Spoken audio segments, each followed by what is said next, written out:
Hey family, what's good? It's your favorite life and dating coach, Coach Sean. I'm also author of the best-selling books, The Dating Game, How to Find Yourself While Looking for Mr. Right, and Breaking the Man Code, The Key to Unlocking His Heart. Both of my books are available to purchase on Amazon.com, Kindle, and also BarnesandNoble.com. I'll be sure to link both my books below. Without any further ado, let's get started with today's letter. Let's go get him. Hello, Coach Sean. I love your videos and how they inspire women. I'm going to try to keep this letter short and sweet, but please forgive me if it gets too long. I've got a lot to go through. Girl. Y'all know I hate long letters. Anywho, me and this guy, we'll call him Jimmy, met in school back in 2012 and we hit it off well. He told me that he was going through a divorce, but it was being finalized. We began dating shortly after that and everything was going good for a while until emotional and verbal abuse started to kick in, and he was very insecure about me and other guys.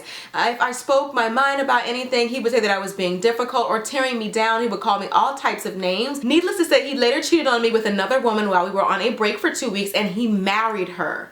I was devastated. 2 years later, he popped back into my life saying how sorry he was for hurting me and how he wanted to give it another chance. So I did. Everything was going good at first. We were together for 2 years. Within those 2 years, he has been to jail for family violence for his last marriage and also diagnosed with bipolar disorder.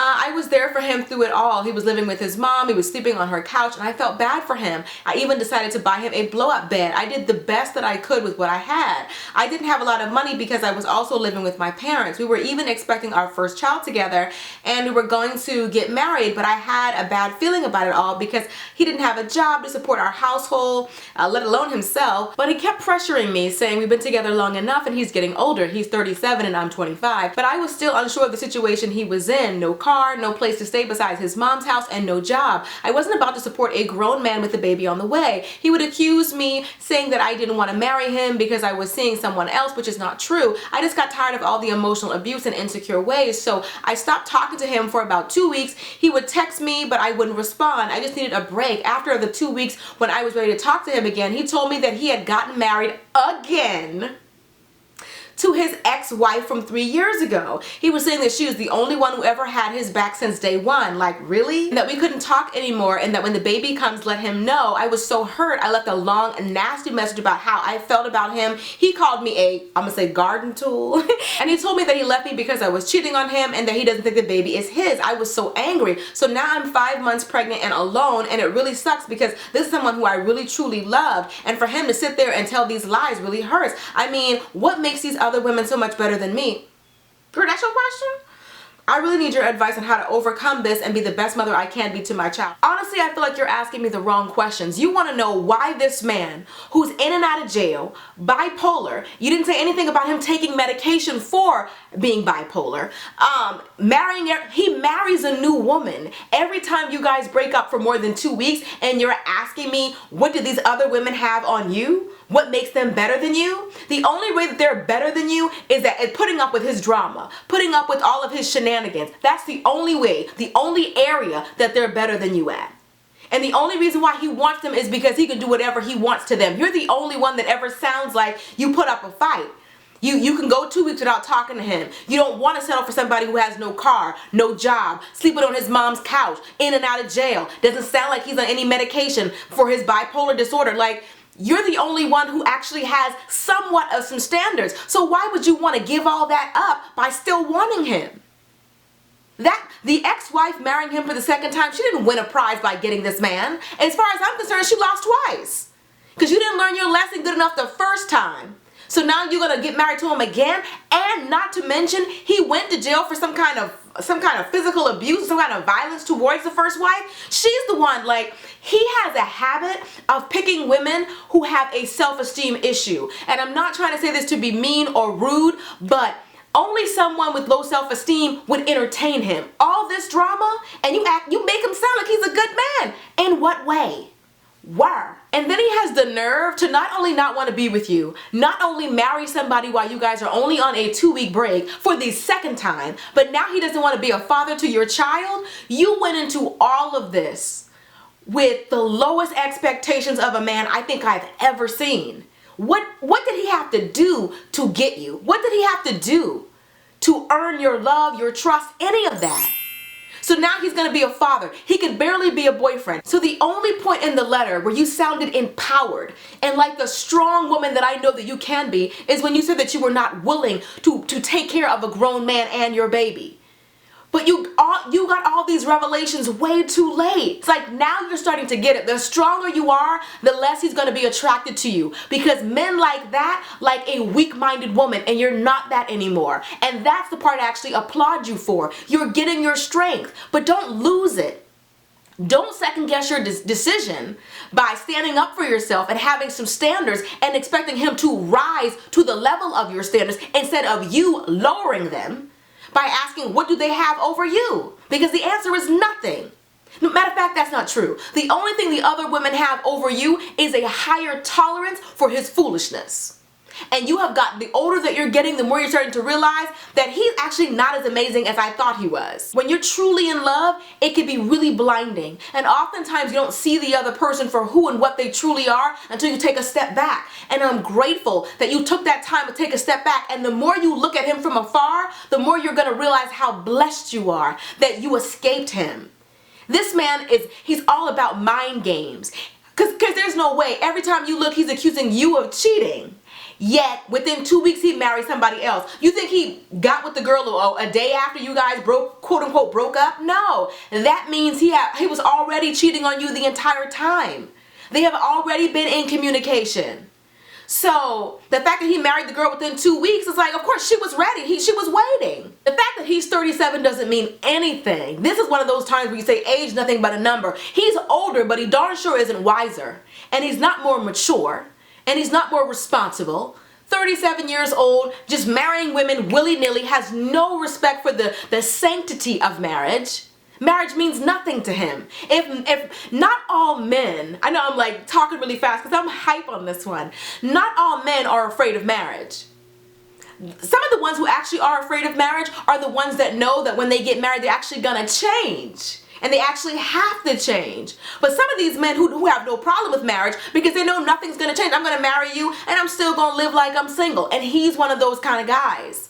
He's not afraid to marry you. He was more than willing to marry you because he was going to treat you like he's treated his other wives. You don't want a man who doesn't respect marriage. The smartest thing that you've done is to leave him and to not marry him. You have a child that you have to raise.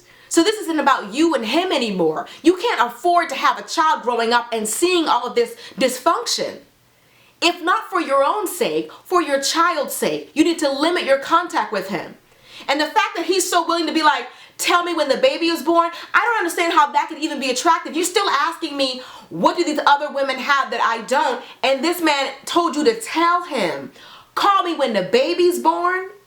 And you still, Maybe it's me because I have 3 daughters and I would die for mine.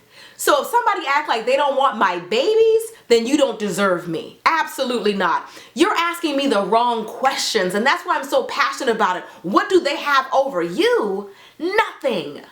Nothing but a higher tolerance of his foolishness. You got off lucky that you're not another wife and that he's not doing all this. This man clearly does not know how to be monogamous, does not know how to be responsible, does not know how to communicate. You said he was verbally abusive, emotionally abusive. What is it that you're reminiscing about? You're talking about the one good time you guys had together? All of the things you told me about are all negative. So why would you want to marry somebody like that in the first place? Men like this, they see women coming from a mile away. They show you how amazing, how charming. They go over the top. They just sprinkle sugar on everything. Everything is super duper sweet. They are Prince Charming. But little by little, they chip away at that. They start making jokes that aren't really funny. You start to be the butt of all the jokes. Then they start calling you names. And it goes gradually.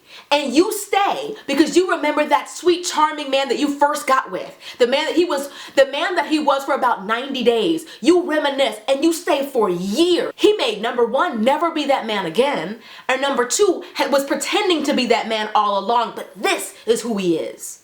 Because everything you described in this letter is a horrible, deplorable individual. But why are you still stuck? Because in the beginning he was nice? What is he now? What has he been for the last few years besides an unfaithful, unworthy, disrespectful man who has no problem turning his back on you and his child? A man who marries another woman after only 2 weeks? 2 weeks of silence and you moved on that fast?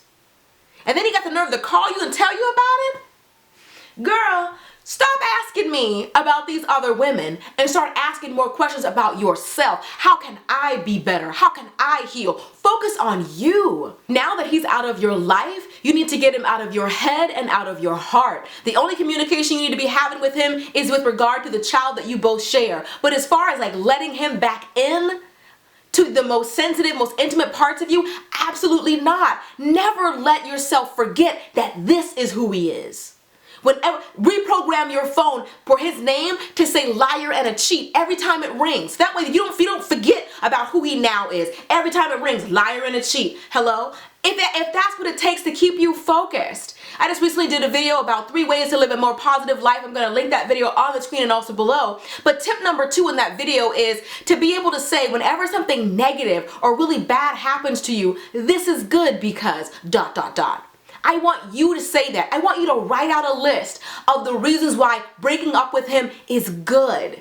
I'll give you a few examples right now. This is good because he never really understood my worth. This is good because I don't need a negative influence like this in my child's life. This is good because all he ever did was put me down and stress me out.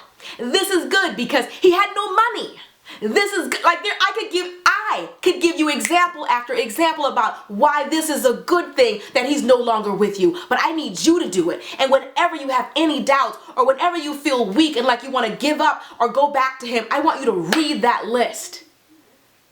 This man is no good for you. You have to cut him off. All he's going to do is give you more stress, more drama. And you don't need this. You don't deserve this. You have a good heart.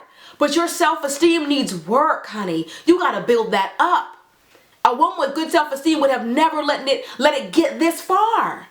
You have to work on this issue while you're single so that you are prepared for your next relationship. Don't expect the next man to fix the problems that he did, to put you back together again. You are not Humpty Dumpty. Put yourself back together. Put your big girl pants on and work on you.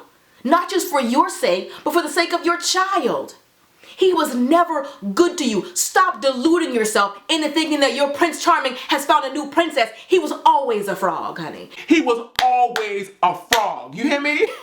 Alright, that's pretty much it. Hope you guys enjoyed this video. Be sure to thumbs up if you did. If you want to hear more of my take on life and love, be sure to purchase both of my books. The first one is called The Dating Game, How to Find Yourself While Looking for Mr. Right, and my second book is called Breaking the Man Code, The Key to Unlocking His Heart. Both my books are available on Amazon.com, Kindle, and BarnesandNoble.com. Bless yourself with these books, okay? They're gonna make situations like this a lot easier to avoid. I'm telling you, they are your armor to protect you against this kind of random foolishness that be running around in this dating world, okay? I love you guys. I'll see you in the next video. Until next time. Later, divas and dudes. Deuces, honey. Lawrence notices her and decides he's gonna go over and speak to her. So he's like, you know, how you been doing? It's very sort of awkward because you know how it is when your best friend and her man break up. They give that really sad like church hug and everything's really formal because of course you got your girls back.